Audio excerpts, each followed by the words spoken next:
नमस्कार दोस्तों, आदर्श coaching classes में आप सबका स्वागत है। मैं आज क्लास 12 का इकाई फर्स्ट स्थिर वैद्युतिकी का अध्याय फर्स्ट वैद्युतावेश क्षेत्र एवं द्विध्रुव का पार्ट 2 लेकर आया हूँ। पार्ट 1 जो है आप नहीं देखें तो उसको देख लें और इस वीडियो को लास्ट तक देखें, क्योंकि आज जो है मैं मूल आवेश और कूलाम के नियम तथा कुछ इंपॉर्टेंट उसमें जो है बातें को जो है यहाँ पर लेकर चर्चा करूँगा। दोस्तों, पार्ट 1 के वीडियो में इस व्हाइट बोर्ड पर लिखी हुई हर एक बातों को जो है विस्तृत लेक्चर के तौर पर दिया गया है। फिर भी अगर उसमें आपको कोई प्रॉब्लम हो नोट्स लिखने में, तो मैं इसमें व्हाइट बोर्ड पर जो है पूरे नोट को लिख दिया हूँ। आप लोग जो है इसको स्क्रीनशॉट ले लें या नोटबुक बना लें। मैं एक बार इसको जो है चर्चा कर देता हूँ, फिर हम लोग अपने जो है टॉपिक पे चलेंगे। और वीडियो को दोस्तों लास्ट तक देखिएगा, लाइक कीजिएगा, अच्छा रहेगा तो शेयर कीजिएगा और सब्सक्राइब कीजिएगा। चलिए दोस्तों, शुरुआत करते हैं। मैंने बोला था पिछले लेक्चर में कि इकाई फर्स्ट जो स्थिर वैद्युतिकी है, इसमें 5 अध्याय आते हैं, जिसमें से पहला अध्याय है वैद्युतावेश क्षेत्र एवं द्विध्रुव। तो इकाई फर्स्ट का जो हमारा यूनिट है स्थिर वैद्युतिकी कहते किसे हैं, इसमें किन किन चीज़ों के बारे में हमको पढ़ना है, उसके बारे में मैंने इसमें चर्चा किया है।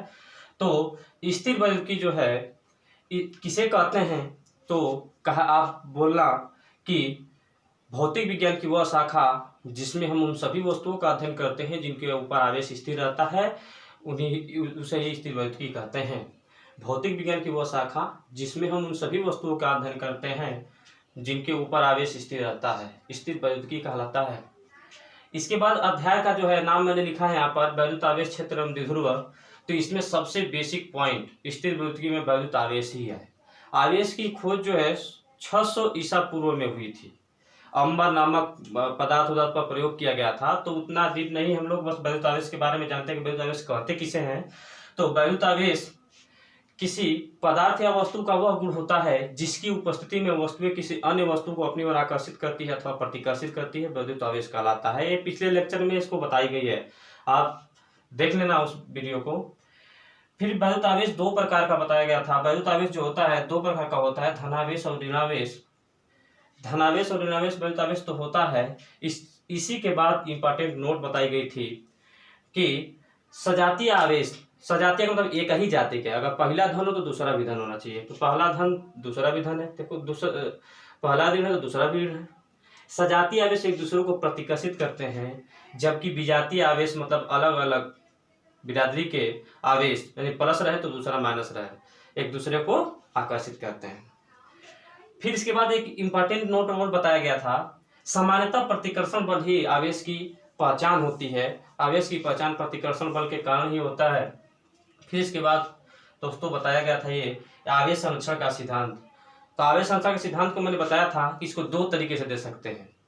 पहला तरीका ये है कि जब 2 वस्तुओं को आपस में रगड़ा जाता है तो आवेश एक वस्तु से दूसरे वस्तु में स्थानांतरित होने लगता है। जब 2 वस्तुओं को आपस में रगड़ते हैं तो आवेश एक वस्तु से दूसरे वस्तु में स्थानांतरित होता है। इस पूरी प्रक्रिया में आवेश न तो नष्ट होता है और न ही उत्पन्न होता है, बस एक वस्तु से दूसरे वस्तु में रूपांतर होता है। उसे ही आवेश संरक्षण का सिद्धांत कहते हैं।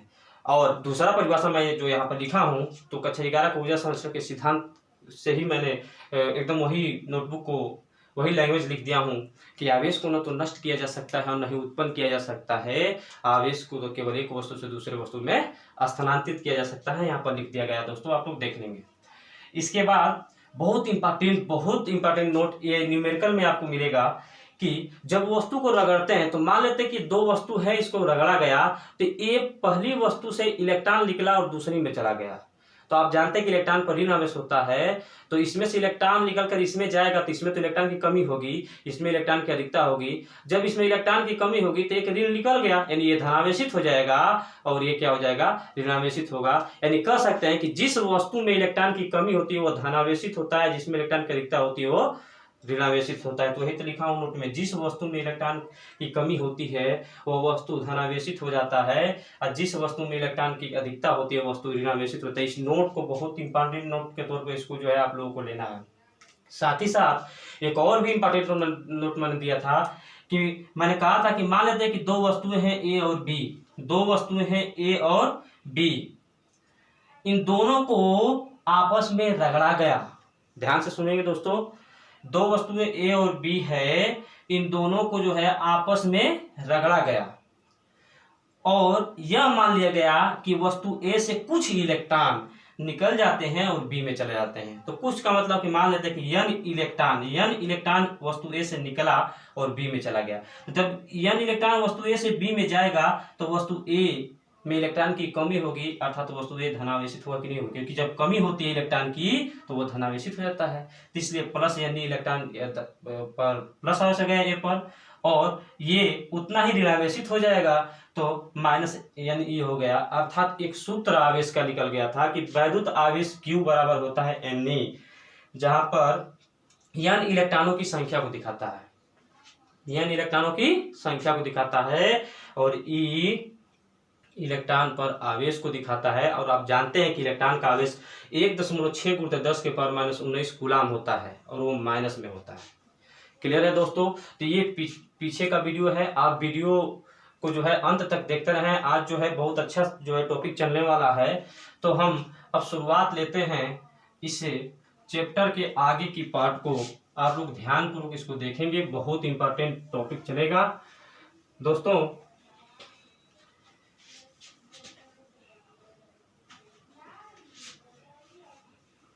चलिए दोस्तों, मूल आवेश हम लोग जानते हैं। इसके बाद की टॉपिक है मूल आवेश। मूल आवेश, बात यह हुई कि मूल आवेश कहते किसे हैं? मूल आवेश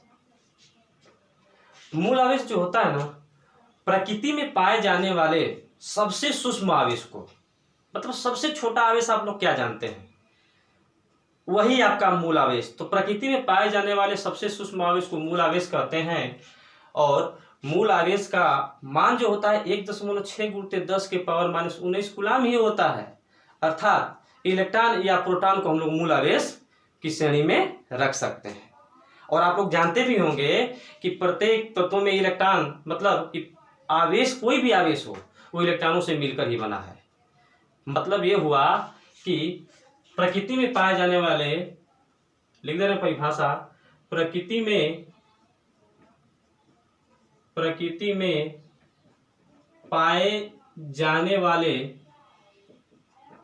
में पाए जाने वाले सबसे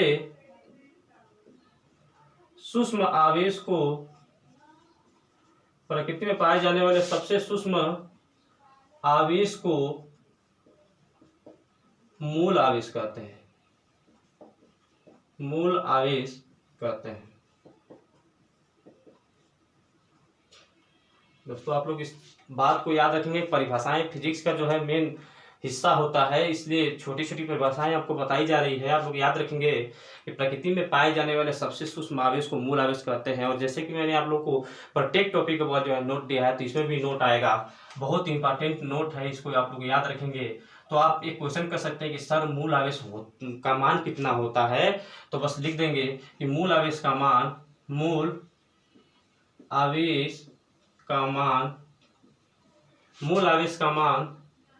1.6 × 10⁻19 कूलाम होता है। पहला नोट, मूल आवेश का मान 1.6 × 10⁻19 कूलाम होता है। दूसरी बात, तो सबसे सूक्ष्म आवेश है क्या? तो इलेक्ट्रॉन और प्रोटॉन को कह सकते हैं। यानी इलेक्ट्रॉन तथा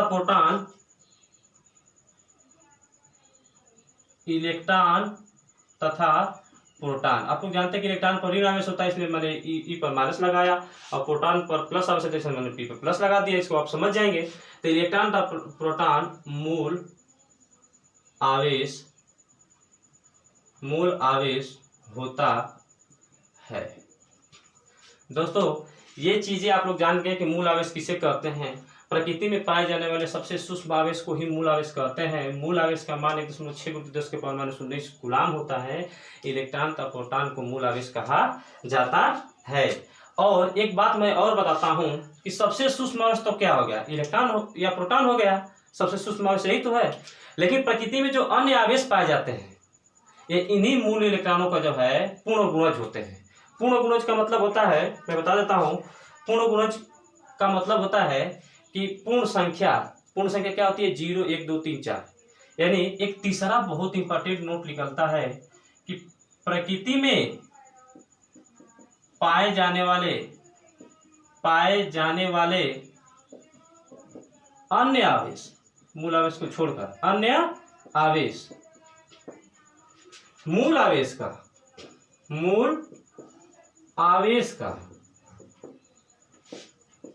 पूर्ण गुणज होता है।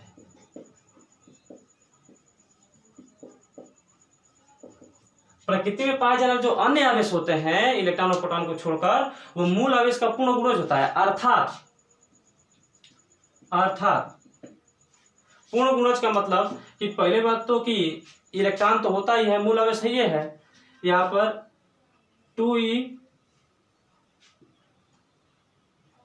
3e 4e इसी तरह से डॉट आदि, यानी जितने भी आवेश पाए जाते हैं मूल आवेश को छोड़कर सब इलेक्ट्रॉन का जो है पूर्ण गुणज होते हैं। यानी 1 इलेक्ट्रॉन 2 इलेक्ट्रॉन 3 इलेक्ट्रॉन 4 यानी इलेक्ट्रॉन से ही मिलकर अन्य आवेश बनते हैं। तो प्रकृति में पाए जाने वाले अन्य आवेश मूल आवेश का पूर्ण गुणज होता है। दोस्तों अगला एक और इंपॉर्टेंट नोट आता है, आप लोग चालक 10 क्लास में पढ़ेंगे। चालक किसे कहते हैं, जिसमें विद्युत धारा प्रवाहित हो जाता है, उसी को हम लोग क्या कहते हैं, चालक कहते हैं। तो आवेश का भी मैंने पीछे एक सूत्र बताया था कि Q बराबर NE होता है। तो मैं एक अगला नोट और देता हूं, उसी सूत्र को और अच्छे से उसको सजाया जा रहा है कि यदि किसी चालक में I एम्पियर की धारा आप लोग जानते हैं, नहीं जानते हो तो आपको आगे मिलेगा। यदि किसी चालक में I एम्पियर की धारा 30 समय तक प्रवाहित होती है तो उस चालक में प्रवाहित आवेश की मात्रा कितनी होगी, इसका एक नोट मिलता है। बहुत जबरदस्त पॉइंट मिलता है कि यदि किसी चालक में I एम्पियर की धारा 30 समय तक प्रवाहित होती है, 30 समय तक प्रवाहित होती है, तो प्रवाहित आवेश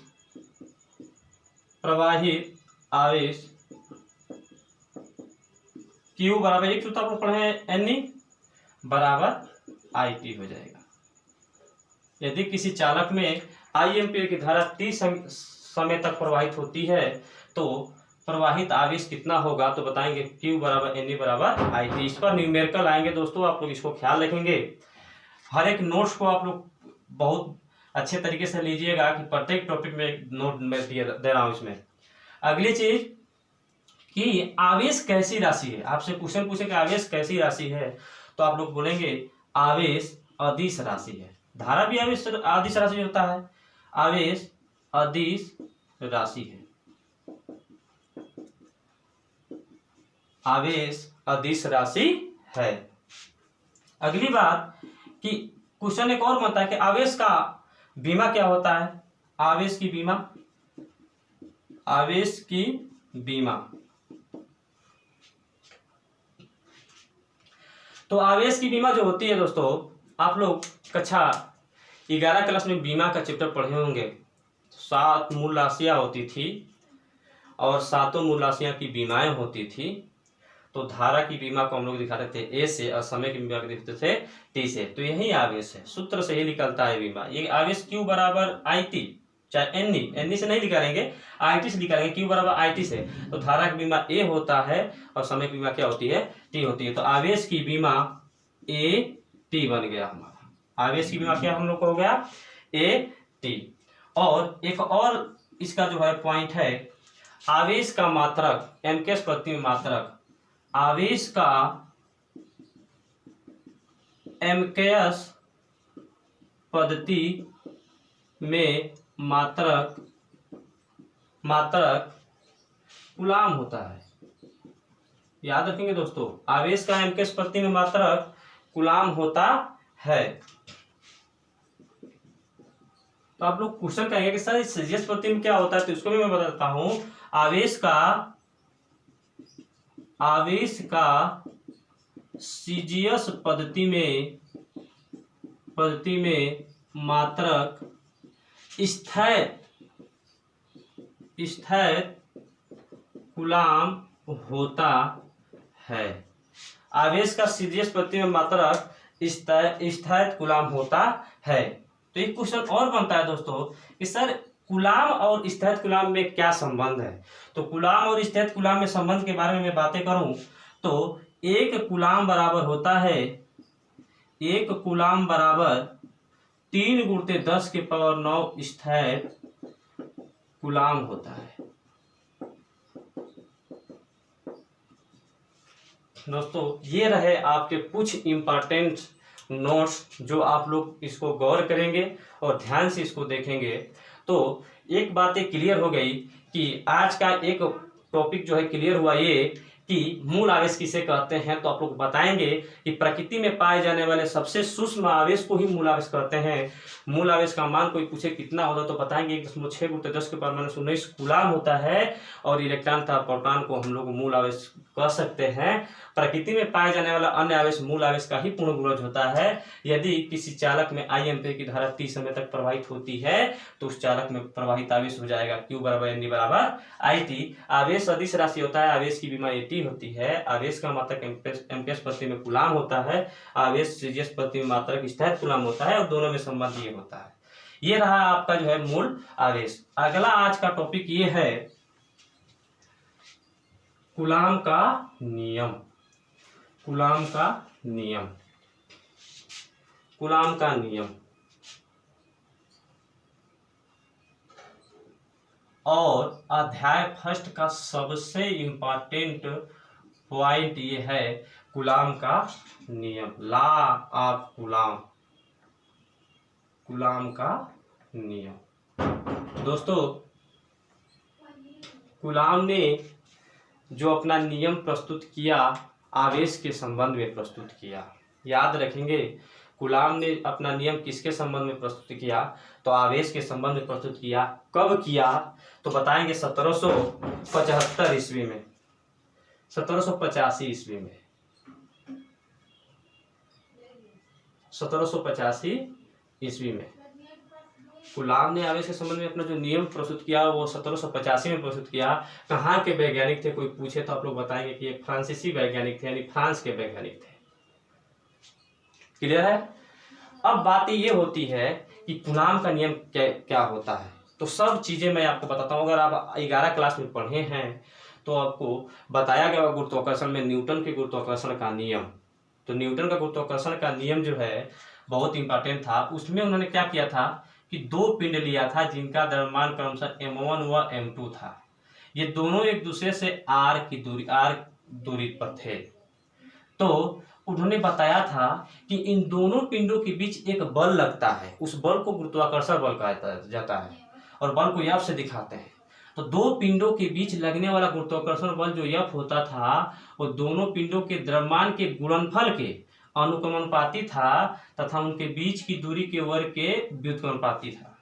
इन दोनों को मिलाया गया तो m1 m2 बटे में r² बना और जब इसको बराबर किया गया, यानी जब ये अनुक्रमानुपाती के चिन्ह को हटाया गया तो एक नियतांक आया कैपिटल G, m1 m2 बटे में r²। ये सौरती गुरुत्वाकर्षण नियतांक था। तो ये था जो है न्यूटन का गुरुत्वाकर्षण का नियम। कूलाम जब आए 1785 में तो उन्होंने आवेश के संबंध में अपना नियम प्रस्तुत कर दिया और उन्होंने ये किया नियम कि 2 आवेश उन्होंने लिया, 2 आवेश Q1 व Q2, 2 आवेश लिया। यहाँ पर उन्होंने 2 पिंड लिया था, कूलाम ने 2 आवेश ले लिया। इनके बीच की दूरी हम लोग की जो है उन्होंने ले लिया r, इनके बीच की दूरी r ले लिया। अभी मैंने आवेश के प्रकार में बताया था, सजातीय आवेश प्रतिकर्षित करते हैं और विजातीय आवेश आकर्षित करते हैं। तो उन्होंने क्या कहा कि इसमें तो केवल आकर्षण बल लग रहा था, गुरुत्वाकर्षण बल लग रहा था, बस आकर्षित हो रही थी पिंड। लेकिन इसमें क्या होता है कि इसमें आकर्षण बल भी लग जाता है। कब आकर्षण लगेगा तो जब पहला प्लस रहे दूसरा का माइनस रहे तो ये आकर्षण का बल हो जाएगा, या पहले का माइनस रहे और दूसरा जो है प्लस रहे तब भी आकर्षण लगेगा। लेकिन अगर प्लस प्लस हो जाएगा तो प्रतिकर्षण हो जाएगा। तो मतलब ये हुआ जो है कूलाम ने अपना जो नियम प्रस्तुत किया उस नियम में बिल्कुल यही लैंग्वेज बोला कि यहाँ पर दो पिंडों के बीच, यहाँ पर दो आवेशों के बीच लगने वाला आकर्षण अथवा प्रतिकर्षण बल, दो आवेशों के बीच लगने वाला आकर्षण अथवा प्रतिकर्षण बल, क्योंकि दोनों प्रकार का इसमें बल लग रहा है, इसमें केवल एक ही प्रकार का बल लग रहा था। तो दो आवेशों के बीच लगने वाला आकर्षण अथवा प्रतिकर्षण बल दोनों आवेशों के गुणनफल के अनुपाती। दो आवेशों के बीच, लिख दे रहा हूं बाबू, दो आवेशों के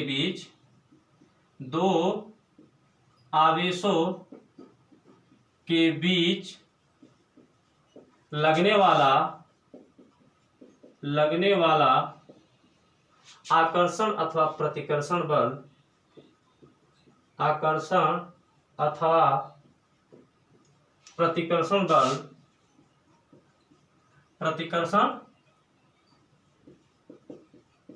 बल F, दो आवेशों के बीच लगने वाला आकर्षण अथवा प्रतिकर्षण बल F, उन दोनों आवेशों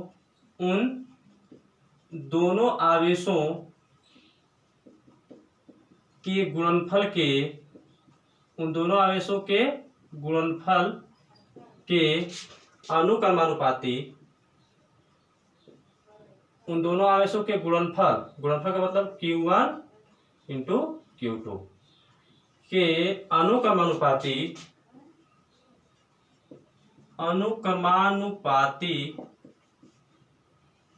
अनुक्रमानुपाती तथा उनके बीच की दूरी r के वर्ग के व्युत्क्रमानुपाती होता है, व्युत्क्रमानुपाती होता है। यही कूलाम का नियम है। कोई कूलाम का नियम आपसे पूछे तो बताएंगे कि दो आवेशों के बीच लगने वाला आकर्षण अथवा प्रतिकर्षण बल उन दोनों आवेशों के गुणनफल के अनुक्रमानुपाती तथा उनके बीच की दूरी के वर्ग के व्युत्क्रमानुपाती होता है। अर्थात दोनों के बीच बल लग रहा था F, इन दोनों आवेशों के गुणनफल के अनुक्रमानुपाती तथा उनके बीच की दूरी r के वर्ग के व्युत्क्रमानुपाती होता है। ये समीकरण 1 बना, ये समीकरण 2 बना। समीकरण 1 और समीकरण 2 से जब जाएंगे, समीकरण 1 व समीकरण 2 से, तो F प्रोपोर्शनल टू आ जाएगा Q1 Q2 बटे में r का स्क्वायर। मैंने बताया था कि जब अनुक्रमानुपाती के चिन्ह को हटाते हैं तो एक नियतांक आता है, तो F प्रोपोर्शनल टू 1/4πε0 इंटू के Q1 Q2 बटे में r स्क्वायर। ये हम लोग का जो है कूलाम का नियम का जो है सूत्र निकला, इसको कहते हैं वैद्युत बल का सूत्र। इसमें जहां 1/4πε0 के नियतांक है तथा के परावैद्युतांक है, 1/4πε0 नियतांक है तथा के परावैद्युतांक है। इसमें 1/4πε0 क्या है? नियतांक है, और के क्या हम लोग का है? परावैद्युतांक है, याद रखेंगे। और 1/4πε0 का मान जो होता है फिक्स किया गया है। आप लोग इसको देखेंगे, इसका मान कूलाम ने बताया 9 × 10⁻⁹। बहुत इंपॉर्टेंट चीज है, बहुत इंपॉर्टेंट।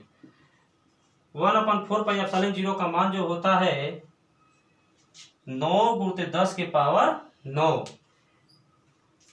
अब इसका मात्रक कैसे निकलेंगे? तो इसका मान निकालना है, तो इसका मात्रक इसको इधर ले जाएंगे तो न्यूटन हो जाएगा। बल का मतलब न्यूटन, आ जाएगा गुणा में तो मीटर स्क्वायर प्रति कूलाम स्क्वायर, तो न्यूटन मीटर स्क्वायर प्रति कूलाम स्क्वायर। तो हम लोग को मिल गया 1/4πε0 का मान। और ये चीज इतनी हुई, यदि एक और यहाँ पर आता है अगली चीज कि वायु या निर्वात के लिए कोई वैद्युत बल का सूत्र पूछे, वायु या निर्वात के लिए, वायु या निर्वात के लिए जो के होता है, परावैद्युतांक जो के होता है उसकी वैल्यू 1 हो जाती है। तो सूत्र बल का हम लोग का आ जाता है सूत्र बन के आता है यह बराबर 1/4 पाई एप्सिलॉन 0 Q1 Q2 बटे में आर स्क्वायर के का मान 1 रखने पर ये सूत्र हमको मिला। और ये कूलाम का नियम है। कूलाम का नियम आप लोग कैसे बोलेंगे?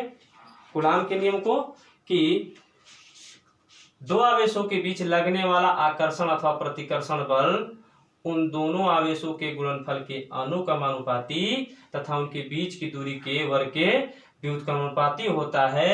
अर्थात यह Q1 Q2 बटे में Q1 Q2 यह वन बाई आर स्क्वायर समीकरण 1 और समीकरण 2 से यह प्रोपोर्शनल टू Q1 Q2 बटे में आर स्क्वायर ये आपका निकला एक नियतांक है। ये जहां पर ये नियतांक है और के परावैद्युतांक है।